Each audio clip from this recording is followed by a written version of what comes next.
Alrighty, y'all. So this is gonna be a quick review. Obviously, I don't have the GoPro. I'm doing this on my cell phone, but I'm gonna kind of run down real quick how the 2025 KLX 230R has been for me.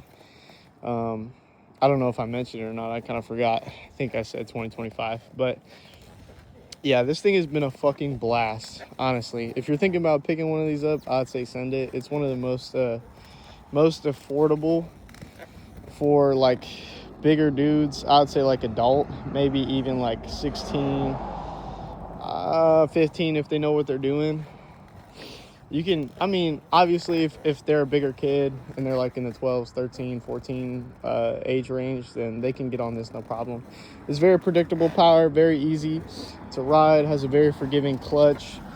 From my experience with like little trail bikes, 2-strokes, 450s, all that good jazz, this is like a really fun, happy, go easy trail bike that is, for like as little as it is, like it sits pretty low and whatnot. It looks mean. The suspension is great. It's a little tractor for real. I put about, I think I'm right about 14 hours. I just got done riding, doing some hill climbs, some pretty rutted out stuff, and it takes it like a champ for like, not this high end, super, I guess if you will, like, how do I say? Like super, like the race bikes and your motocross style bikes. Like for a trail bike, this thing is, it's pretty badass for like a little tiny bike. I guess I would call it as. Some people might think it's huge or whatever, but yeah, it's a mean machine. I say that and it's corny, but it can do some crazy stuff. Honestly, I slept on it. I thought, man, this is going nowhere with the little 230 trail bike. Like, man, I don't know. I would look at a hill that's all rutted out with big boulders and whatnot, just rolling down and really rutted out stuff from rain and whatnot, and I just send it, bro, and it just goes straight up, no problem. I know there's some people that I've spoken to about these bikes. They're thinking about getting one, but they're a little worried about like the trail bike suspension, if you will, especially these front forks bottoming out. And unless you're trying to jump like a double, or you're trying to do some motocross shit with a trail bike, which is obviously a bad recipe, I haven't had any issues with it. I'm 5'7", about 180 pounds, and I haven't had any issues with it from factory. I know some dudes are going to be in the 200, 220 range just trying to get back into hopping on a bike or whatnot. And you might want to go with like some heavier springs, or I think heavier fork oil. I'm not sure if that's a thing or not, but I've heard some people talk about it. I'm relatively new to figuring out all the lingo and the jazz with different bikes and whatnot, but I've been on some pretty big, some would call like race bikes, I guess. Suspension is really stiff on those if you're just like trail riding.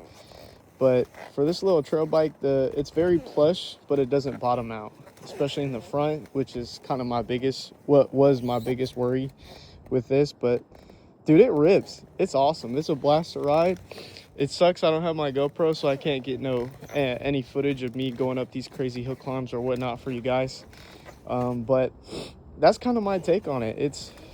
It's really enjoyable. I haven't had any issues with it other than like your normal Cowie issues. I know there's like a lot of hate online or whatnot about about like, obviously these bolts will strip taking the plastics on, or the threads inside the frame that hold the bolts, they'll strip.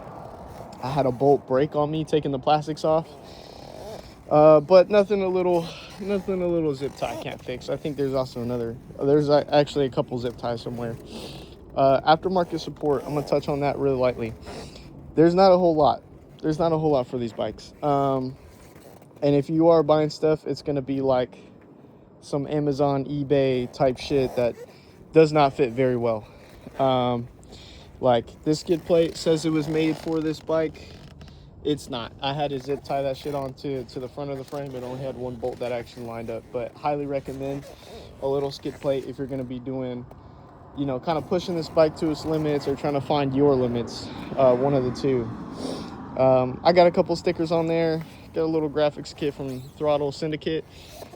Yeah, that shit's not gonna fit either, so don't be unhappy if you spend 80 bucks on a graphics kit and you gotta cut, you gotta trim, you gotta, you know, try to figure out how it's gonna work. Like this little front sticker right here from Throttle Syndicate came with the kit. I had to cut that shit. That's a botched job, but I just used a box cutter to make it work because it was completely designed for an entirely different front fender, or front plastic piece, whatever you want to call it. But for a trail bike, like, it looks pretty sporty. I say that and it's kind of cringe, but there's a lot of trail bikes that just look ugly as hell, but this one does not. So that's kind of my quick rundown.